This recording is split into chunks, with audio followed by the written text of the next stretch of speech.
Our religion is not going to give us the answers for how to live in the present world. What I mean by that is human beings in human society today faces challenges that are essentially unprecedented. I mean, the extent to which technology, economics, society, population, demography has changed in the past 200 years make the modern world, there's essentially nothing in the past that we can take as a kind of effective basis for analogy.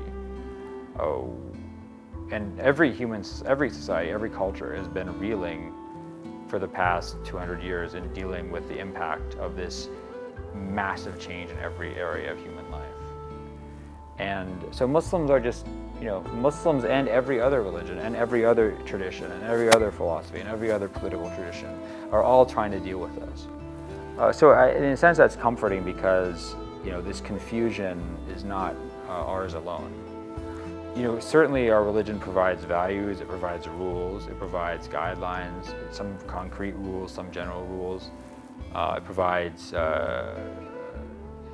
sort of moral objectives and spiritual objectives.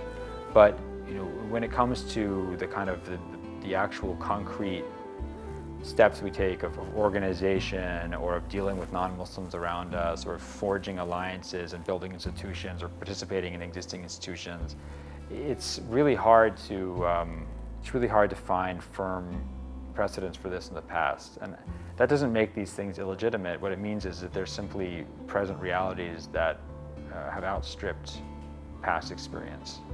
And I think that the groups that Muslims need to look to now for inspiration are Muslim communities that have thrived as minorities and have figured out how to understand themselves as Muslims in a greater society and to contribute to the society, a society that protects them and that they protect.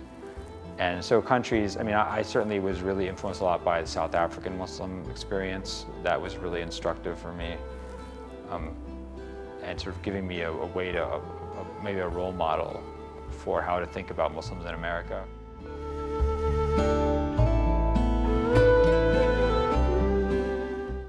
Of course, if you, if a bunch of people are in a lifeboat and they have to row, then no one's going to wonder what the other person's religion is or sexual orientation is or whatever.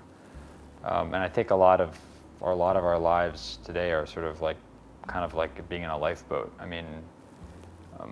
Whether it's issues of disease, hunger, whether it's issues of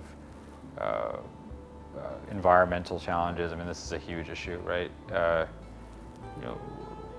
We unquestionably have to cooperate, and this has always been part of. You go back to the Sunnah of the Prophet, he regularly drew on the support of non-Muslims to help him in wars and peace and everything.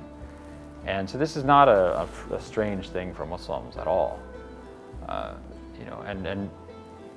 If you think about it,